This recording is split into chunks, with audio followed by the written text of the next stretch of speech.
जय हिंद दोस्तों, स्वागत है आपका आपके अपने यूट्यूब चैनल में। दोस्तों, इस वीडियो में हम बात करने वाले हैं वैद्युत क्षेत्र तथा आवेश के न्यूमेरिकल के बारे में। जैसा कि आपको पता होगा, एक क्लास 12th का आपका पहला चैप्टर है और ये सब एनसीईआरटी के क्वेश्चंस है।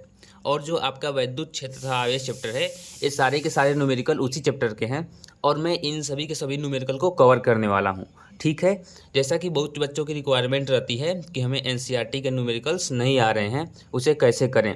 साथ ही मैं ट्रिक भी बताऊंगा कि कैसे करना है और इन सारे के सारे न्यूमेरिकल्स को जितना आप देख सकते हैं उसको मैं कराऊंगा। भले ही वीडियो एक पार्ट में या दो पार्ट में हो, लेकिन डेली वीडियोज़ आएंगी और सोल्यूशन की पीडीएफ भी आपको मिलेगी, यानी पीडीएफ भी प्रोवाइड कराया जाएगा। और यहाँ पे आप साथ ही ये भी देख सकते हैं कि क्लास 12th के जितने भी पेपर हैं, यहाँ पे आप देख सकते हैं भौतिक विज्ञान का 346 FY कोड का और 2024 का है। यानी जितने भी प्रीवियस ईयर क्वेश्चन पेपर हैं वो सारे के सारे मेरे पास हैं और मेरे 7 सेट के जितने भी पेपर बनते हैं वो सारे के सारे पेपर मेरे PDF फॉर्म में या फिर इस तरह अवेलेबल हैं। और इन सारे के सारे क्वेश्चंस को भी मैं कवर कराता चलूँगा साथ ही में, ताकि आप लोगों को ये पता चले कि आपके बोर्ड एग्ज़ाम में कैसे क्वेश्चंस आते हैं। ठीक है, तो चलिए शुरू करते हैं एनसीईआरटी के न्यूमेरिकल्स के। ठीक है, और इस क्वेश्चन पेपर को आप देख सकते हैं, इसको भी मैं हल कराऊंगा। यहाँ पे आप देख सकते हैं कि ये क्लास 12th का बोर्ड का पेपर है 2024 का। ठीक है, तो इन सारे के सारे पेपर को भी मैं कवर कराऊंगा। आप यहाँ पे देख सकते हैं, यहाँ पे भी न्यूमेरिकल है। तो मैं बारी बारी से, आप चैनल को सब्सक्राइब कर लीजिए, मैं बारी बारी से इन सारे पेपरों का भी सोल्यूशन कराऊंगा और उसके बाद साथ आपके एनसीईआरटी को भी कवर करता चलूँगा। तो चलिए शुरू करते हैं पहले क्वेश्चन से। जैसा कि यहाँ पे आप देख सकते हैं कि पहला क्वेश्चन बोल रहा है कि वायु में एक दूसरे से 30 सेमी दूरी पर रखे दो आवेशित गोले पर क्रमशः 2 × 10⁻⁷ कूलाम तथा 3 × 10⁻⁷ कूलाम आवेश है, उनके बीच कितना बल होगा। ठीक है, ये आपका पहला प्रश्न है। देखिए इसे कैसे हल करेंगे। पहले क्वेश्चन को आराम से पढ़िए कि वायु में एक दूसरे से 30 सेमी दूरी पर रखे दो गोले हैं, यानी कि वायु में क्या है दिया है। वायु में देखिए, मैं इस फोल्डर को थोड़ा सा इधर कर लेता हूँ लिखने के लिए। दिया है कि दो गोले हैं, मान लीजिए कि एक गोला यहाँ पे है और एक गोला यहाँ पे है। ये एक दूसरे से 30 सेंटीमीटर की दूरी पे हैं। कितने सेंटीमीटर की दूरी पे है? 30 सेंटीमीटर की दूरी पे हैं। ठीक है, और बोला है, और क्वेश्चन में बोला है कि गोले पर क्रमशः 2 × 10⁻⁷ कूलाम तथा 3 × 10⁻⁷ कूलाम, ठीक है, आवेश है, तो इनके बीच बल कितना होगा। देखिए एक पे बोला है, मान लीजिए आप इसे Q1 कर लीजिए और इस पे आवेश बोला है 2 × 10⁻⁷ कूलाम। ठीक है, और इस पे जो आवेश बोला है आपका, बोला है 3 × 10⁻⁷ कूलाम, यानी कि इन दोनों गोले पे ये आवेश है और इसके बीच की दूरी 30 सेंटीमीटर है। आप इसको हल करना जानते हैं कि आपका सूत्र क्या होता है, F बराबर K Q1 Q2 अपान R²। ये आपको पता है कि आपका बल का सूत्र होता है, कूलाम बल का सूत्र होता है और कूलाम बल ही आपको ज्ञात करना है इसमें। ठीक है, तो चलिए इसे शुरू करते हैं। पहले क्वेश्चन को कैसे हल करेंगे, कैसे लिखेंगे एग्जाम में, उसके बारे में समझते हैं। पहले आप यहाँ पे लिखेंगे कि दिया है, जो जो दिया रहेगा उसको आप लिख लेंगे। तो पहले लिखेंगे आप यहाँ पे दिया है, क्या क्या दिया है उसको आप क्या करेंगे, लिख लेंगे। और यहाँ से देखिए आपके पास दिया है Q1 का मान, तो आप यहाँ पे लिखेंगे Q1 is equal to 2 × 10⁻⁷ coulomb. देखिए ये इसका मात्रक कूलाम में है, ठीक है, तो अब इसको चेंज करने की ज़रूरत नहीं है, ये ऐसे ही रहेगा। और Q2 का मान यहाँ पे आप रखेंगे 3 × 10⁻⁷ कूलाम। ठीक है बच्चों, और इसके बाद से चलिए इसके बीच की दूरी दिया है, यानी जो R का मान है वो 30 सेंटीमीटर है। और यहाँ पे आप देख सकते हैं जो इसकी दूरी है वो 30 सेंटीमीटर दिया है, यानी सेंटीमीटर में है। तो इसको मीटर में कन्वर्ट करने के लिए क्या करेंगे, हम कर देंगे 30 × 10⁻⁻² से गुणा कर देंगे तो ये मीटर में चेंज हो जाएगा। ठीक है, तो ये मीटर में भी चेंज हो गया। अब देखिए कैसे इसे हल करना है। ठीक है, तो प्रॉपर आपको क्या करना है, इसी सूत्र पे रखना है, F बराबर K Q1 Q2 अपन R², इस सूत्र पे आपको रखना है, इसको आपको अप्लाई करना है। तो यहाँ पे आप F रखेंगे और आप Q1 का मान कितना है, मतलब कि F बराबर होता है K। Q1 का मान कितना है यहाँ पे, तो Q1 का मान आपको पता है, दिया है 2 × 10⁻⁷। Q2 का मान कितना दिया है, तो Q2 का मान आपका यहाँ पे है 3 × 10⁻⁷। और दूरी कितना है, तो उसको हमने मीटर में चेंज कर लिया है, 3 × 10⁻², ठीक है, ये मीटर में हो गया। और दूरी का क्या करते हैं, इसमें वर्ग करते हैं। r² होता है Q1Q2/r², तो इसका आप स्क्वायर कर लेंगे। और k का भी मान आप जानते हैं कि होता है 1/4πε0, यानी कि आप ऐसे बोल सकते हैं कि यहाँ पे डायरेक्ट आप इसका मान रख दीजिए 9 × 10⁻9। इतना तो आप लोग पता होगा, क्योंकि k का जो k एक नियतांक है और जो नियतांक का मान होता है 9 × 10⁻9 होता है, ये फिक्स होता है, ठीक है। और इसके बाद आप करेंगे 2 × 10⁻7, फिर 3 × 10⁻7 और बटा में इसका स्क्वायर 30 × 10⁻2 और इसके बाद से यहाँ पे इसका स्क्वायर। अब देखिए इसे हल कैसे करना है, ठीक है। इसे आप कैसे हल करेंगे, तो यहाँ पे अगर जो आपको घाते हल करनी नहीं आती तो पहले डायरेक्ट इसका गुणा कर लीजिए, 2 × 6, ठीक है, 6 × 9 = 54, यानी कि यहाँ पे डायरेक्ट 5, यानी कि ठीक है, यहाँ पे 54 हो गया। और यहाँ पे गुणे में यहाँ पे 10⁻7 है, यहाँ पे भी 10⁻7 है। माइनस माइनस क्या हो जाएगा, जब आधार समान हो तो घातें जुड़ जाती हैं, तो ये माइनस माइनस है तो प्लस हो जाएगा, यानी यहाँ पे क्या हो जाएगा 10⁻9 तो पहले लिख लेंगे इस तरह। और इसके बाद से इनको जब आप जोड़ लिए हैं तो 10⁻14 हो गया है। और नीचे क्या बचा है आपका, नीचे क्या बचा है, नीचे आप इसका स्क्वायर कर सकते हैं, तो 30 का स्क्वायर करेंगे तो कितना हो जाएगा, 900 हो जाएगा, 3 × 3 = 9 और 00, ठीक है। और गुणे में इसका गुणा कर देंगे तो 2 × 2 = 4, यानी 10⁻4। देखिए बिल्कुल स्टेप वाइज तोड़ तोड़ के बता रहा हूँ, इसीलिए टाइम लग रहा है, लेकिन आपको इसी स्टेप को फॉलो करना है क्योंकि ये स्टेप आसान है, ठीक है। तो इसके अलावा आप क्या कर सकते हैं, अब यह बराबर आप कर सकते हैं, ये जो 54 है इसको इसी तरह रहने दीजिए। और 10 के पावर यहाँ पे क्या कर सकते हैं, ये दोनों आधार समान है तो इसमें से क्या कर सकते हैं, तो घातों को जोड़ सकते हैं, लेकिन ये प्लस है ये माइनस है, तो इसकी वजह से क्या हो जाएगा, ये घट जाएगा। 14 में से 5 जाएगा कितना आएगा, 14 में से 9 जाएगा तो कितना आएगा, 5 आएगा, यानी 10 के पावर -5 यहाँ पे आ जाएगा। माइनस क्यों लगाए, क्योंकि बड़ा वाला क्या है 14 है, जिसपे ऊपर माइनस का क्या है, मतलब कि माइनस चिन्ह है, इसीलिए यहाँ पे माइनस आ गया, ठीक है। अब यहाँ पे देखिए नीचे जो आपका ये जो 10 के पावर -4 है ये ऊपर चला आएगा, तो क्या बचेगा यहाँ पे 10 के पावर 4 हो जाएगा। जब ऊपर आएगा तो ये जो माइनस चिन्ह है वो चेंज हो जाएगा, तो ऊपर आके क्या हो जाएगा, ये प्लस का 4 हो जाएगा, ठीक है। और नीचे जो 900 आपका दिया है इसको आप 9 × 10⁻2 लिख सकते हैं, क्योंकि 10 दाम में 100 होता है और 100 से जब 9 में गुणा करेंगे तो फिर से 900 हो जाएगा, इसीलिए आप इसको 9 × 10⁻2 लिख सकते हैं, ठीक बच्चों। इसके बाद से आप यह बराबर लिखेंगे 54, यानी कि 54 54, और उसके बाद से 10 आधार समान है, फिर से क्या होगा, घातें जुड़ जाएंगी, तो इस बार क्या आएगा, इसमें 10 के पावर 5 में से 4 जाएगा तो 1 आएगा, लेकिन ये माइनस का 1 आएगा, ठीक है, माइनस का 1 आएगा। और यहाँ पे इस 10 के पावर 2 को भी आप ऊपर कर सकते हैं, इस 10 के पावर 2 को भी आप ऊपर कर सकते हैं, तो यहाँ पे 10 के पावर -2 हो जाएगा और नीचे क्या बचाएगा, 9 बच जाएगा। 9 से इसको काट दीजिए, 9 × 6 = 54, 6 × 9 = 54 होता है, तो 6 यहाँ पे कट जाएगा 6 बार, ठीक है। अब यहाँ पे आपके पास जो आ रहा है, भले ही स्टेप थोड़े लंबे हो रहे हैं, लेकिन इस सवाल करने का बिल्कुल आसान तरीका है, ज़्यादा आपको कैलकुलेशन नहीं करना पड़ेगा।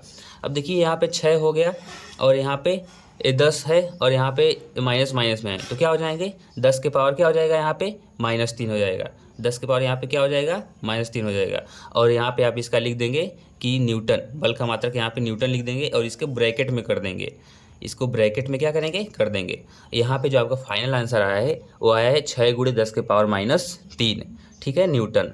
और ये कैसा प्रकृति का रहेगा, तो प्रतिकर्षण प्रकृति का, ठीक है, मतलब जो इसकी प्रकृति रहेगी वो प्रतिकर्षण की रहेगी, क्योंकि यहाँ पे आप देख सकते हैं दोनों आवेश प्लस प्लस हैं, दोनों आवेश क्या हैं, इसमें बोला है कि दोनों एक ही प्रकार के आवेश हैं, यानी कि एक दूसरे को क्या करेंगे, इतने बल से प्रतिकर्षित करेंगे, कितने बल से, तो 6 × 10⁻3। देखिए एक्सप्लेनेशन में इतना टाइम लग रहा है, तो आपको बिल्कुल बेसिक से मैं समझा रहा हूँ कि कैसे आपको घातों को तोड़ना है, कैसे करना है, और बिल्कुल आसानी से मैं समझा रहा हूँ। चलिए नेक्स्ट क्वेश्चन की तरफ बढ़ते हैं, जो आपका नेक्स्ट क्वेश्चन है उसको देखते हैं। नेक्स्ट क्वेश्चन आपका कह रहा है, यहाँ पे देखिए नेक्स्ट क्वेश्चन कह रहा है कि 0.4 माइक्रोकूलाम आवेश के किसी छोटे गोले पर किसी अन्य छोटे आवेशित गोले के कारण वायु में 0.2 न्यूटन बल लगता है। यदि दूसरे गोले पर 0.8 माइक्रोकूलाम आवेश हो तो दोनों गोलों के बीच की दूरी ज्ञात कीजिए और दूसरे गोले पर पहले गोले के कारण कितना बल लगेगा।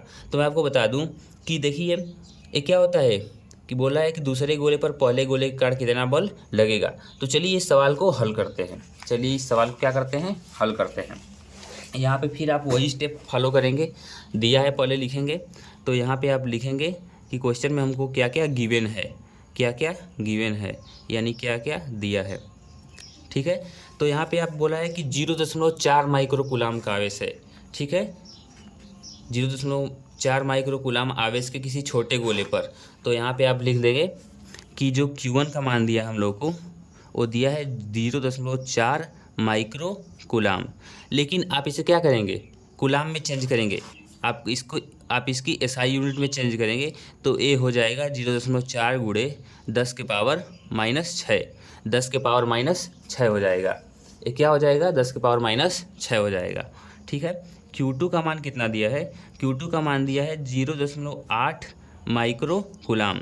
तो इसको भी आप चेंज कर लेंगे 0.8 गुणे 10 के पावर -6। और जो इनके बीच बल दिया है देख सकते हैं, यहाँ पे बोला है कि गोले के कारण वायु में 0.2 न्यूटन का बल, क्या लग रहा है, 0.2 न्यूटन का। इनके बीच बल कितना लग रहा है, तो बल लग रहा है आपका 0.2 न्यूटन, 0.2 न्यूटन का बल लग रहा है। तो यहाँ पे आपको आर का मान ज्ञात करने के लिए बोला है कि दूरी का मान ज्ञात कीजिए। फिर से आप वही सूत्र लगाएंगे, फिर से आप क्या करेंगे, वही सूत्र लगाएंगे। अब आपको सब मिल गया है, चलिए इसको अब हल करते हैं। देखिए यहाँ पे आपका सूत्र लगेगा F बराबर KQ1 Q2 अपान R²। ठीक है, ये आपका सूत्र हो गया। अब देखिए यहाँ पे आप यहाँ पे लिख भी सकते हैं कि कूलाम बल के सूत्र से, और उसके बाद से इस पे आप रखेंगे। F का मान आपको दिया है 0.2 न्यूटन बराबर K का मान आप जानते हैं 9 गुणे 10 के पावर कितना होता है, 9 होता है। Q1 का मान भी आप जान चुके हैं कि 0.4 गुणे 10 के पावर -6 है। और Q2 का जो आपका मान है 0.8 गुणे 10 के पावर -6 है। और जो दूरी है इसी का मान आपको ज्ञात करना है। अब यहाँ से आप R² को इधर परिछांतित कर सकते हैं, तो आपका क्या हो जाएगा, यहाँ पे R² हो जाएगा। और R² इक्वल टू क्या हो जाएगा, ये हो जाएगा 9 गुणे 10 के पावर 9 वैसे ही। और यहाँ पे 0.4 गुणे 10 के पावर -6 गुणे 0.8 गुणे 10 के पावर -6। ठीक है, और यहाँ पे आप नीचे ये आ जाएगा, यहाँ पे गुणा में फिर से, जैसे कि इधर गया तो इधर आ जाएगा, तो नीचे हो जाएगा 0.2, कितना आ जाएगा 0.2। ठीक है, और जैसे ही आप इसे पूरा का पूरा हल करेंगे तो ये आपके पास आएगा आंसर, आपके पास आंसर आएगा R² का मान कितना आएगा आपके पास, तो ये मीटर में आएगा आपका R² का मान। लेकिन जब आप इसे पूरा हल करेंगे तो आपका आंसर आ जाएगा 12 सेंटीमीटर, 12 सेंटीमीटर आ जाएगा। वैसे ही मीटर में आएगा, फिर आप इसको सेंटीमीटर में चेंज करेंगे तो आपका आंसर 12 सेमी आ जाएगा। ठीक है, तो पूरा का पूरा सोल्यूशन कराऊंगा तो बहुत ज़्यादा टाइम लग जा रहा है, इसी वजह से मैंने आपको एक ट्रिक बता दी। मैं आपको बता भी देता हूँ, चलिए इस क्वेश्चन को मैं हल ही करवा देता हूँ। जैसे यहाँ पे देखिए 0.2 दिया है, 0.4 दिया है। ठीक है, यहाँ पे आप क्या करेंगे, इसमें इसको काट देंगे यहाँ से, तो 0.2 से 0.4 को काट देंगे, कितना आएगा, यहाँ पे कितना आएगा, 2 आ जाएगा। कैसे 2 आएगा, यहाँ पे मान लीजिए 10 से गुणा करें तो ये 4 हो गया, और यहाँ पे 10 से गुणा करें तो ये 2 हो गया। यहाँ पे कितना आ गया, 2 आ गया। 9 दूना क्या 18, 18 से आप 0.8 में फिर गुणा करेंगे और इन घातों को सॉल्व करेंगे तो आपके पास 144 गुणे 10 के पावर -4 मीटर स्क्वायर आंसर आएगा। और जैसे ही मीटर को आप चेंज करेंगे सेंटीमीटर में तो 12 सेंटीमीटर आपका आंसर आ जाएगा। ठीक है, चलिए इतने स्टेप के बाद आप हल करके कमेंट करेंगे कितना आपका आंसर आया है, सही आया है कि नहीं आया है। चलिए तब तक नेक्स्ट क्वेश्चन की तरफ हम बढ़ते हैं। ठीक है, एक एक क्वेश्चन को अगर ज़्यादा टाइम देंगे तो वीडियो लंबी हो जाएगी, और आपको भी तो कुछ करना चाहिए, आप भी इसको क्या कीजिए, हल कीजिए और कमेंट करके ज़रूर बताइए। डेली क्लासेस चलेंगी न्यूमेरिकल्स की, आपको अटेंड करना है। ठीक है, तो मैंने इसका आंसर आपको बता दिया कि 12 सेंटीमीटर आ रहा है, ऑप्शन में 12 सेंटीमीटर दिया है तो 12 सेंटीमीटर ही आएगा, और आप इसे ज़रूर करके कमेंट करेंगे। चलिए नेक्स्ट क्वेश्चन देखते हैं, जो आपका नेक्स्ट क्वेश्चन है उसको देखते हैं। तो नेक्स्ट क्वेश्चन आपका दिया है कि जांच द्वारा सुनिश्चित कीजिए कि K² GME विमाहीन है। भौतिक नियतांकों की सारणी देखकर इस अनुपात का मान ज्ञात कीजिए, यह अनुपात क्या बताता है। अब बताया है कि जांच कीजिए कि सुनिश्चित कीजिए कि जो KE² है और बटा GME है वो विमाहीन है, इसकी आपको जांच करनी है। तो मैं आपको बता दूं कि ये न्यूमेरिकल तो नहीं है, लेकिन एक कॉन्सेप्ट वाइज क्वेश्चन है, जैसा कि जितने भी बच्चे कॉन्सेप्ट क्लियर किए होंगे उनको पता होगा। मैं यहाँ पे साइड में रफ में बता देता हूँ कि कैसे इसको आपको करना होगा। जैसा कि आपको पता होगा कि जो आपका यफ का मान होता है, यफ बराबर होता है के Q1 Q2 upon R square होता है, और जो गुरुत्वाकर्षण बल का मान होता है वो क्या होता है, यफ बराबर जी M1 M2 upon R square.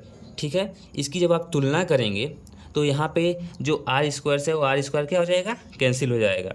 ठीक है, आर स्क्वायर से आर स्क्वायर कैंसिल हो जाएगा, और यहाँ पे दोनों मान बराबर हो जाएंगे क्योंकि ये दोनों यफ के बराबर हैं। तो यहाँ पे आपका आ जाएगा के ई स्क्वायर। कैसे के स्क्वायर ई स्क्वायर आ जाएगा, क्योंकि आप इस Q1 को क्या लिख सकते हैं, इलेक्ट्रॉन के बराबर है। इस समय क्या है, इलेक्ट्रॉन की बराबर इसको मान लीजिए, और यहाँ पे भी ई है, इसीलिए क्या हो जाएगा, ई दोनों मिलके ई स्क्वायर हो जाएंगे, और बटा में आपके पास यहाँ पे आ जाएगा जी एम ई का मतलब यहाँ पे M1 M2 है, तो यहाँ पे आप यहाँ पे MP इसलिए बोला है क्योंकि मास ऑफ इलेक्ट्रॉन और मास ऑफ प्रोटॉन के बारे में बोला है, यानी MP। जैसे कि इसमें एक इलेक्ट्रॉन है, इसमें एक प्रोटॉन है, इसीलिए इसको आप MP कर सकते हैं। तो यहाँ पे आप देख सकते हैं, यही संबंध भी पूछा था कि कैसे आया है, तो आप देख सकते हैं कि के बराबर मतलब कि यहाँ पे के E square upon GME MP, और इसका कोई मात्रक नहीं है। किस लिए मात्रक नहीं है इसका, क्योंकि इसका मात्रक नहीं है, ये विमाहीन राशि है। आप इसका मात्रक भी निकाल के देख सकते हैं। जैसे कि ये थियोरेटिकल क्वेश्चन था, इसीलिए मैंने इसको पूरा एलोबरेट नहीं किया, लेकिन आप इसे समझ सकते हैं कि इसकी तुलना करने पे के E square upon GME MP आ रहा है, और यहाँ पे आपका सवाल में भी ये दिया है। अगर जो आप इसका मात्रक लिखेंगे तो एक दूसरे में कट जाएंगे और इसका मात्रक कुछ नहीं मिलेगा, यानी कि एक विमाहीन राशि है। क्या है, विमाहीन राशि है। नेक्स्ट क्वेश्चन दिया है कि किसी वैद्युत आवेश क्वांटमीकृत है। इस प्रश्न से तात्पर्य है अथवा बड़े पैमाने पर वैद्युत आवेशों से व्यवहार करते समय हम वैद्युत आवेश के क्वांटमीकरण की उपेक्षा कैसे कर सकते हैं। देखिए, क्वेश्चन कहने का मतलब है कि किसी वस्तु का वैद्युत आवेश क्वांटमीकृत है, इस प्रकथन का क्या तात्पर्य है, इसका क्या मतलब है। जैसे आपको पता होगा, जब आपने क्वांटाइजेशन ऑफ चार्ज पढ़ा होगा, जब आपने फार्मूला पढ़ा होगा Q बराबर NE, तो आपको पता होगा कि जो इलेक्ट्रॉन होता है वो पूरे आवेश का, जो एक इलेक्ट्रॉन का आवेश होता है, उस वस्तु में पूरे इलेक्ट्रॉन का पूर्ण गुणज होता है। यानी पूर्ण गुणज का मतलब या तो उसका मान 1 आएगा, 2 आएगा, 3 आएगा, 4 आएगा या फिर 5 आएगा। पूर्ण ही आंसर आना है, कभी भी इसके अलावा जीरो में, ना तो पॉइंट में, मतलब कि ना तो बटा में, भिन्न में कभी आंसर नहीं आएगा। जब भी आंसर आएगा तो पूर्ण आएगा, यानी जब भी आंसर आएगा तो प्राकृतिक संख्याएं आएंगी। तो यही जो क्वांटमीकृत का सिद्धांत है, जो क्वांटमीकरण का सिद्धांत है, वो सीधे सीधे यही बताता है कि जो एक इलेक्ट्रॉन का आवेश होता है वो पूरे आवेश का पूर्ण गुणज होता है। क्या होता है, पूर्ण गुणज होता है, जिसकी वजह से हमें 1 2 3 4 5 ऐसे ही मान मिलते हैं, न कि 0.5, न कि 1/2, ऐसे 3/2, ऐसे आपको आंसर नहीं मिलेंगे। जब भी मिलेगा तो आपको एक पूर्ण गुणज ही मिलेगा। तो ये आपका था। चलिए नेक्स्ट क्वेश्चन देखते हैं। नेक्स्ट क्वेश्चन दिया है कि 4 बिंदु आवेश QA 2 microcoulomb, QB -5 microcoulomb, QC आपका 2 माइक्रोकुलाम और QD आपका -5 माइक्रोकुलाम 10 सेमी भुजा के किसी वर्ग ABC के शीर्षों पर अवस्थित हैं। वर्ग के केंद्र पर रखे 1 माइक्रोकुलाम आवेश पर लगने वाला बल ज्ञात कीजिए। बोला है पहले आपको उस चित्र को बनाना है, आपको उसके बाद से आपको इसका सलूशन करना है। तो बिल्कुल रिलैक्स होके आप एक बार क्वेश्चन पढ़ लीजिए। मैं थोड़ा सा इसको जूम आउट कर देता हूँ, आप इसका क्वेश्चन थोड़ा सा पढ़ लीजिए कि 4 जो बिंदु आवेश हैं आपके QA, QB तथा QC और QD इस प्रकार हैं, जो कि 10 सेमी की भुजा के किसी वर्ग ABCD के शीर्षों पर अवस्थित हैं। वर्ग के केंद्र पर 1 माइक्रोकुलाम का आवेश रखा है, तो उस पर लगने वाला बल आपको ज्ञात करना है। ठीक है, इस क्वेश्चन को आप एक बार देख लीजिए, स्क्रीनशॉट कर लीजिए, क्योंकि ये बोर्ड में आया हुआ क्वेश्चन है और बहुत ही इंपॉर्टेंट है। जैसा कि NCERT के सारे क्वेश्चंस इंपॉर्टेंट होते हैं, NCERT क्वेश्चंस का पैटर्न थोड़ा अलग होता है। तो यहाँ पे आप क्या करेंगे, सबसे पहले आपको जो करना है वो इसका चित्र बनाना है। इस सवाल का जो फिगर है उसको बनाना है। कैसे बनाना है, तो देखिए यहाँ पे दिया है कि इतने आवेश हैं और 10 सेमी भुजा के किसी वर्ग पे हैं, तो इसको आपको वर्ग बना लेना है। कैसे बना लेना है, तो यहाँ पे आप क्या करेंगे, एक वर्ग बना लेंगे। वर्ग बोला है, हाँ वर्ग बोला है, तो एक आप वर्ग बना लेंगे। आप स्केल से, अगर एग्ज़ाम में आए तो स्केल से खींचेंगे। हालांकि मैं स्केल का प्रयोग नहीं कर रहा हूँ तो चित्र थोड़ा सही नहीं बनेगा। हाँ, अब देखिए यहाँ पे बोला है ABCD, ये क्या है, एक वर्ग है जिसकी प्रत्येक भुजा कितनी है, जिसकी प्रत्येक भुजा 10 सेंटीमीटर की है। यानी आपको पता है कि वर्ग की सभी भुजाएं क्या होती हैं, बराबर होती हैं। तो अगर जो एक 10 सेंटीमीटर का है तो ये सारी की सारी भुजाएं कितनी हो जाएंगी, 10 सेमी की। ये भी 10 सेमी की और ये भी 10 सेमी की, ठीक है। और बोला है, और सवाल में बोला है कि ABC के शीर्षों पर कौन कौन आवेश हैं, तो यहाँ पे QA आवेश है, QA आवेश है जिसका मान कितना है, जिसका मान कितना है, 2 माइक्रोकुलाम है, 2 माइक्रोकुलाम यहाँ पे है। QB का मान कितना बताया है, QB का मान बताया है माइनस, यहाँ पे जो QB आवेश है इसका मान बताया -5 माइक्रोकुलाम। QC का मान कितना बताया है आपका, QC का मान है 2 माइक्रोकुलाम, 2 माइक्रोकुलाम, ठीक है। QC का मान आपको बताया है 2 माइक्रोकुलाम, लेकिन यहाँ पे हमने यहाँ पे QC का मान हम 5 माइक्रोकुलाम रखेंगे चित्र के हिसाब से। मैंने चित्र को थोड़ा उल्टा बनाया है क्योंकि AB और यहाँ पे D रहेगा, ठीक है, यहाँ पे D रहेगा और यहाँ पे C रहेगा, ठीक है। इसका भी आप उचित ध्यान देंगे, चित्र बनाते समय भी इसका भी आप उचित ध्यान देंगे। तो D का मान 5 माइक्रोकुलाम है, ठीक है, और जो आपका B का मान है वो -5 माइक्रोकुलाम है, और जो C का मान आपका है, QC का मान आप यहाँ पे देख सकते हैं कि 2 माइक्रोकुलाम है। तो QC के मान यहाँ पे आप क्या रखेंगे, 2 माइक्रोकुलाम यहाँ पे आप रख देंगे, 2 माइक्रोकुलाम, ठीक है। एक QC का आपका मान है। अब देखिए इन सभी मानों को आपको क्या करना है, यहाँ पे दिया है कि वर्ग के जो विकर्ण हैं वो भी हैं, वर्ग के विकर्ण पे एक बीच में क्या है, 1 माइक्रोकुलाम का एक आवेश है, 1 माइक्रोकुलाम का क्या है, एक आवेश है। और पूछा है कि वर्ग के केंद्र पर रखे 1 माइक्रोकुलाम आवेश पर लगने वाला बल कितना है, यानी जो इस पे बल लगने वाला है वो कितना है।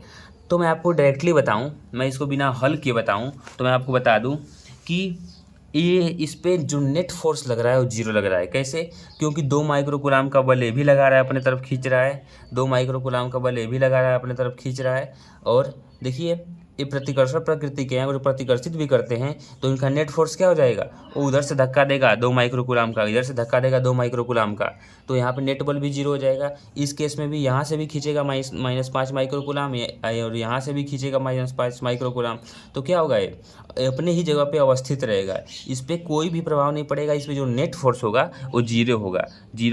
देखिए इसको करने के बहुत तरीके हैं, लेकिन मैं आपको बताता हूँ सबसे शॉर्ट तरीका, सबसे आसान तरीका क्या है।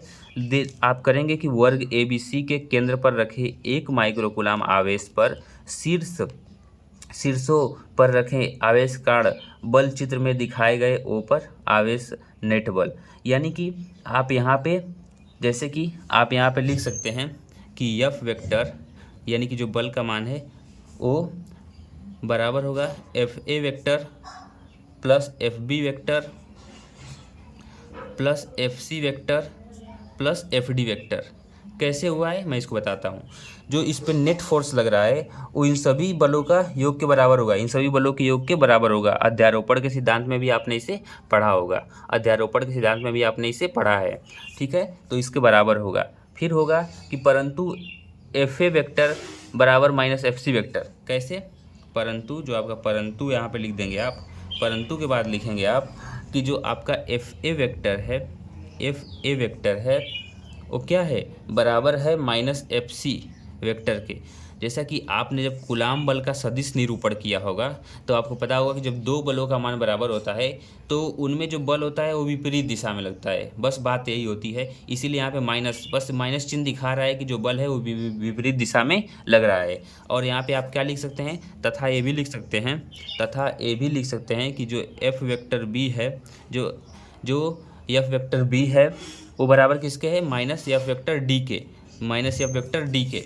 यहाँ पे आप देख भी सकते हैं साफ साफ A बराबर है C के। देखिए A बराबर है C के, 2 माइक्रोकुलाम 5 माइक्रोकुलाम 5 माइक्रोकुलाम, यानी ये दोनों क्या हैं, आपस में बराबर हैं। तो इसी बात को आपने लिखा है कि FA वेक्टर बराबर -FC, बस ये दिशा को तो बता रहा है, दिशा को बता रहा है कि विपरीत दिशा में लग रहा है। F वेक्टर B बराबर -FD, यानी ये भी दिशा को ही बता रहा है। यहाँ पे आप डायरेक्ट बोल सकते हैं कि इन दोनों बलों का मान क्या है, समान है, इन दोनों बलों का मान समान है। जैसे कि ये दोनों बल क्या हैं, एक दूसरे के बराबर हैं। ये दोनों बल क्या हैं, एक दूसरे के बराबर हैं। अतः इन दोनों के कारण जो बल लगेगा, जो नेट बल लगेगा, उसका मान कितना हो जाएगा, 0 हो जाएगा। चूँकि यहाँ पे लिख सकते हैं कि इसका मान क्या हो जाएगा, 0 हो जाएगा। कैसे हो जाएगा, मैंने आपको समझाया कि ए भी इतना ही बल लगा रहा है, ए भी इतना ही बल लगा रहा है। जैसे इस ऑब्जेक्ट को मैं यहाँ पे रख दूँ और दोनों तरफ से एक ही से कंप्रेस करूँ, एक ही बल से, तो क्या इस ए हिल रहा है, नहीं हिल रहा है, यानी इसमें कोई चेंज नहीं हो रहा है, यानी कि इसमें नेट बल क्या हो जा रहा है, 0 हो जा रहा है। अगर जो मैं एक तरफ से बल लगाऊँ तब तो ये हिलने लग रहा है, यानी कि बल कार्य कर रहा है। इस स्थिति में क्या हो रहा है कि ए और ए बल एक दूसरे को क्या कर दे रहे हैं, कैंसिल कर दे रहे हैं। और इस स्थिति में ए बल और ए बल दोनों एक दूसरे को क्या कर रहे हैं, कैंसिल कर दे रहे हैं, जिस वजह से जो नेट बल है आपका उस 1 माइक्रोकूलम पे वो 0 आ जा रहा है। आप ऐसे एक्सप्लेन करके भी एग्जाम में कर सकते हैं, बिल्कुल शॉर्ट तरीके में।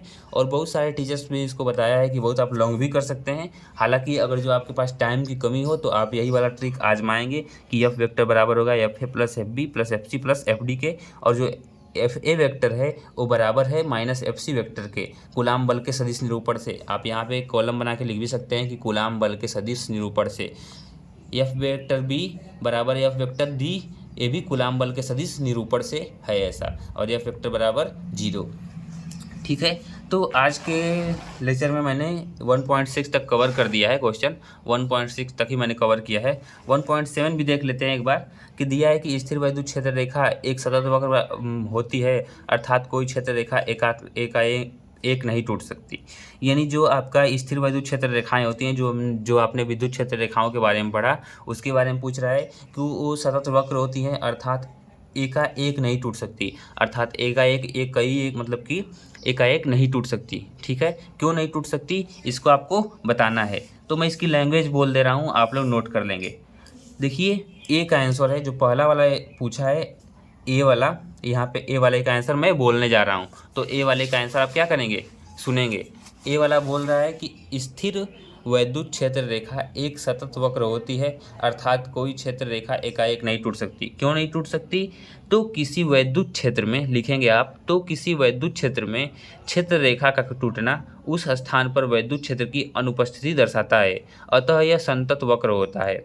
आप इतना ही लिखेंगे तो आपका आंसर सही हो जाएगा। क्या लिखेंगे कि किसी वैद्युत क्षेत्र में क्षेत्र रेखा का टूटना उस स्थान पर वैद्युत क्षेत्र की अनुपस्थिति दर्शाता है, अतः यह संतत वक्र होता है। और बी वाला का आंसर आप लिखेंगे कि स्पष्ट कीजिए कि दो क्षेत्र रेखाएं कभी एक दूसरे को प्रतिच्छेदन नहीं करती, यानी जो क्षेत्र रेखाएं होती हैं कभी एक दूसरे को प्रतिच्छेदित नहीं करती, इसके बारे में आपको बताना है। तो इसका आंसर लिखेंगे कि यदि बल रेखाएं कहीं भी प्रतिच्छेदित करेंगी तो उस बिंदु पर बल रेखाओं की 2 स्पर्श रेखाएं खींची जा सकती हैं, अतः वह क्षेत्र रेखाएं की 2 दिशाएं होंगी, जो कि असंभव है।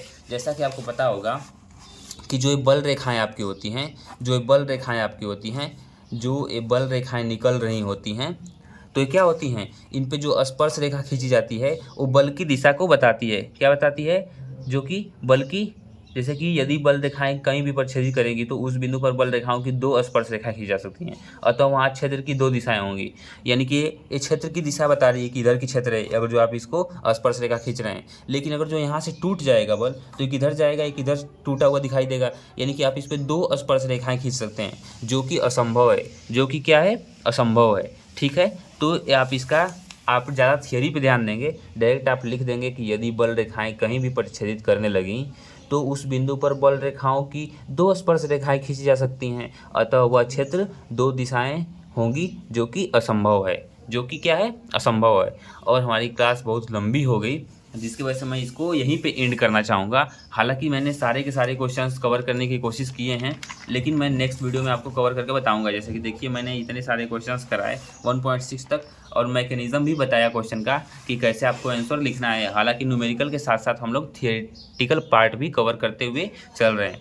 वीडियो आपको कैसी लगी कमेंट करके बताएंगे, और इतना शॉर्ट तरीका से मैंने इसको बताया, ये भी आप कमेंट करके बताएंगे कि आपको कैसा लगा। अगर जो आपको और भी वीडियो चाहिए क्लास 12th यूपी बोर्ड से रिलेटेड तो आप कमेंट करेंगे, और इन सभी क्वेश्चंस का PDF चाहिए तो भी आप कमेंट करेंगे। और जो मेरा नंबर है उस पर आप मुझसे डायरेक्ट कांटेक्ट कर सकते हैं। मेरा नंबर है 93 36 55 45 16। कोई भी क्वेरी हो बच्चों तो आप इस पर हमसे क्या कर सकते हैं, जुड़ सकते हैं, हमारे इस नंबर के द्वारा हमसे जुड़ सकते हैं 93 36 55 45 16 के द्वारा। ठीक है, तो चलिए इस वीडियो को यहीं पे एंड करते हैं। मिलेंगे नेक्स्ट वीडियो में धासु न्यूमेरिकल्स के साथ, और आई होप, मैं आशा करता हूँ कि डेली क्लासेस आप अटेंड करेंगे। और यहाँ पे भी आप देख सकते हैं कि ये भौतिक विज्ञान का 2024 का पेपर है। इसका भी मैं सोल्यूशन पूरा का पूरा कराऊंगा। जब भी आप सर्च करेंगे तो मेरी वीडियो सबसे ऊपर आएगी, क्योंकि मैंने इसका एक बार सोल्यूशन करा चुका है। हालांकि वो मैंने पेपर के टाइम कराया था, पेपर के समय कराया था। लेकिन आप यहाँ पे देख सकते हैं कि ये सारे के सारे क्वेश्चन न्यूमेरिकल वगैरह जितने भी हैं, इन सभी को मैं हल कराऊंगा। कितने क्वेश्चन इंपॉर्टेंट होते हैं वो सारी की सारी बातें मैं बताऊँगा। So thank you and bye bye, take care of yours. मिलते हैं नेक्स्ट वीडियो।